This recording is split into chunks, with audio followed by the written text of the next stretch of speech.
David Cox, Senior Portfolio Manager at Financially in Sync at Raymond James in Waterloo, Ontario, Canada. Today on the webinar, Where Do Investors Stand? It is Friday, April the 10th, 2026. Let's get started. We will sort off by week. You can see Bitcoin, emerging markets, silver, a bunch of stuff up at the top of the list there. We've still got intermediate term corrections here. That's just, again, a condition of the moving averages. That's a 20-period moving average being below the 50-day moving average. Down on the bottom, crude oil's had a negative week here, but again, that is in the context of an uptrend. Just a reminder, you can pause your video player at any time for more detail.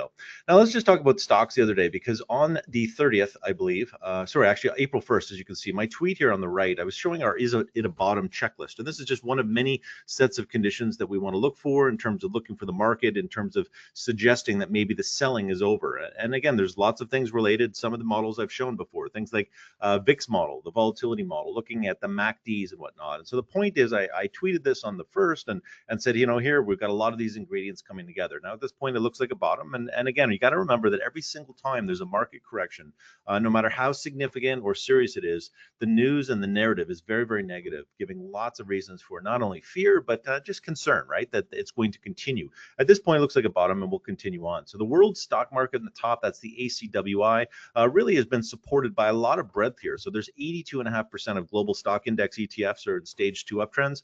That's pretty healthy. You can see here last year, going into the sell-off last year, we had much weaker breadth underneath. So again, lots of stock markets have been going up. They were going up before this recent correction, and again, that seems to have continued. Let's look at commodities. I think this is really, really important here. So we've got commodities definitely outperforming stocks, and we've got commodities broadly here being shown with the DJP. And so again, you can see the green circle, which is essentially right before the Iran attacks started, and you can see on a relative basis, I plotted this versus the Canadian, that's the EWC ETF, just because again, that's been a strong denominator in terms of markets. And so again, commodities have been strong. They've just pulled back in the last couple of days, starting, probably a short-term pullback here. And so again, something we're certainly watching, because not only is the absolute trend intact, but the relative trend is as well. I think this is also very important this year. I think the emerging markets here, certainly versus the markets, look very, very constructive, right? Emerging markets have been long-term underperformers. And again, I think the tide has changed here. So this is very, very positive, I think, from an investor portfolio standpoint and allocation standpoint, and something we want to continue to pay attention to.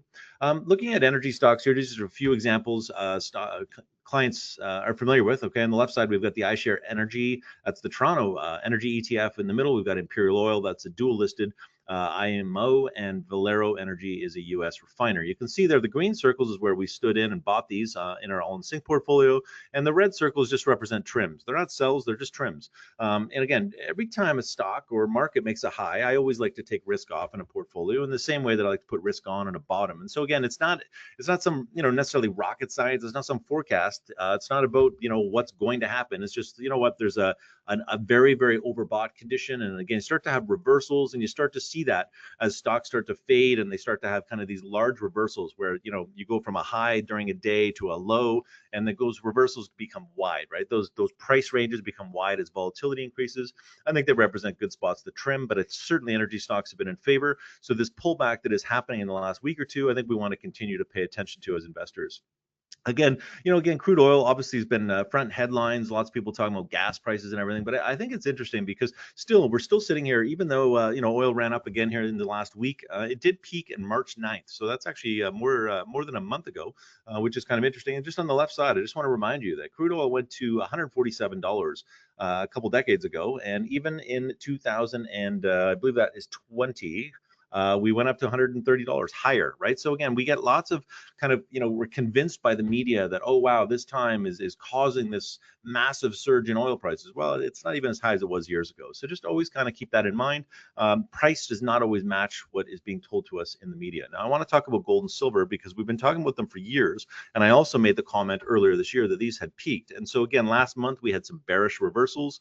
Those are large monthly bearish reversals where we make new price highs and essentially we reverse lower for the most part, wide ranges, right? So these are daily charts we're showing right here. And so those are daily ranges from January 30th. Silver reversed 35% in a single day. Gold reversed about 13.5%. And you can see that since then, both these charts are sitting now with lower highs and lower lows.